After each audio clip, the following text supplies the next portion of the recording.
நம்ம இந்த வீடியோல கூட்டுறவு வங்கிகள்ல பயிர்க்கடன் தள்ளுபடி அரசாணை ஒண்ணு வெளியிட்டிருக்காங்க. இதோடைய முழு விவரங்களை தான் வீடியோல பார்க்கலாம். தமிழ்நாடு அரசு கூட்டுறவு வங்கிகளில் விவசாயிகள் பெற்ற பயிர்க்கடனை தள்ளுபடி செய்வது குறித்து புதிய அரசாணை வந்திருக்கிறது. இந்த திட்டத்தின் மூலம் சுமார் 14.43 லட்சம் விவசாயிகள் பயனடைவார்கள் என்றும் இதற்காக 5,932.23 கோடி நிதி ஒதுக்கப்பட்டுள்ளதாகவும் தகவல்கள் வந்திருக்கு. நிலத்தின் பரப்பளவிற்கு ஏற்ப தள்ளுபடி தொகையில் மாற்றங்கள் செய்யப்பட்டுள்ளன. எனினும் முறைகேடுகளை தவிர்க்க அரசு ஊழியர்கள், ஓய்வூதியர்கள், கூட்டுறவு சங்க நிர்வாகிகள் ஆகியோருக்கு இந்த சலுகை பொருந்தாது எனவும் தெளிவுபடுத்தப்பட்டுள்ளது.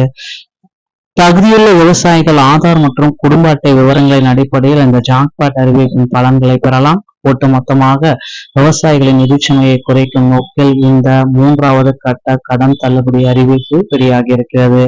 கூட்டுறவு வங்கிகள்ல நீங்க இப்பொழுது 5 ஏக்கருக்குள்ள வச்சிருந்தீங்க அப்படின்னா 75,000 வரை முதற்கட்ட தள்ளுபடி கொடுக்குறாங்க. 2ஆம் கட்ட தள்ளுபடி, 3ஆம் கட்ட தள்ளுபடின்ட்டு 4,50,000 வரைக்கும் நீங்க பெற முடியுங்க.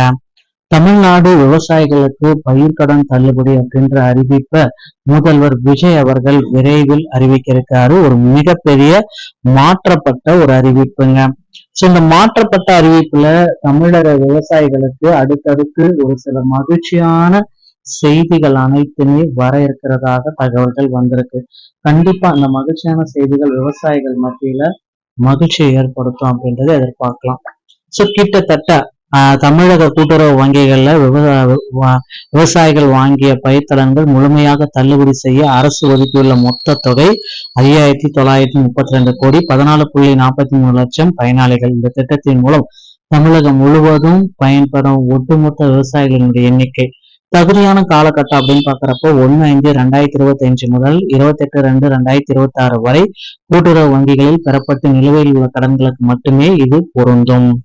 சிறு மற்றும் குறு விவசாயிகள் 2.5 ஏக்கர் நிலம் இருந்துச்சு அப்படின்னா 2.5 ஏக்கரா இருந்துச்சு அப்படின்னா இந்த குறு விவசாயிகள் 8,33,000 பேர் இருக்காங்க. அவங்களுக்கு 33,599 கோடி கடன் தள்ளுபடி.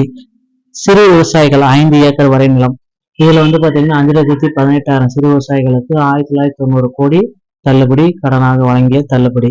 இதர பெரு விவசாயிகள் 5 ஏக்கருக்கு மேல 5 ஏக்கருக்கு மேல 92,548 விவசாயிகளுக்கு பாத்தீங்கன்னா 337 கோடி தள்ளுபடி செய்யறாங்க.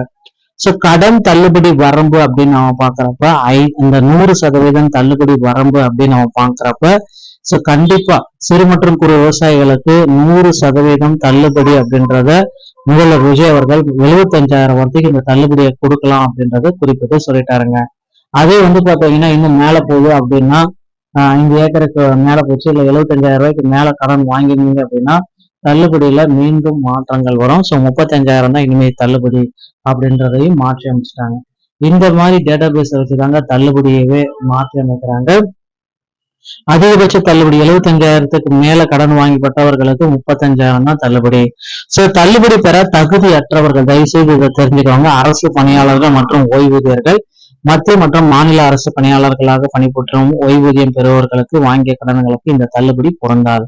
கூட்டுறவு நிறுவன பொறுப்பாளர்கள், கூட்டுறவு நிறுவனங்களில் பணியாற்றும் அலுவலர்கள் மற்றும் அவர்களின் சங்கங்களின் நிர்வாக குழு உறுப்பினர்களுக்கு இந்த தள்ளுபடி கிடையாது. ஒரு குடும்பத்திற்கு ஒரு கடன் மட்டும்தான் தள்ளுபடி. ஆதார் மற்றும் ரேஷன் கார்டு பயன் அடிப்படையில் ஒரு குடும்பத்திற்கு ஒன்றுக்கும் மேற்பட்ட பயிர்க்கடன்கள் இருந்தால் தள்ளுபடி வராது. போலி ஆவணங்கள் மற்றும் பினாமி கடன்கள் இருந்தாலும் உங்களுக்கு தள்ளுபடி கிடைக்காது. ஓகேங்களா?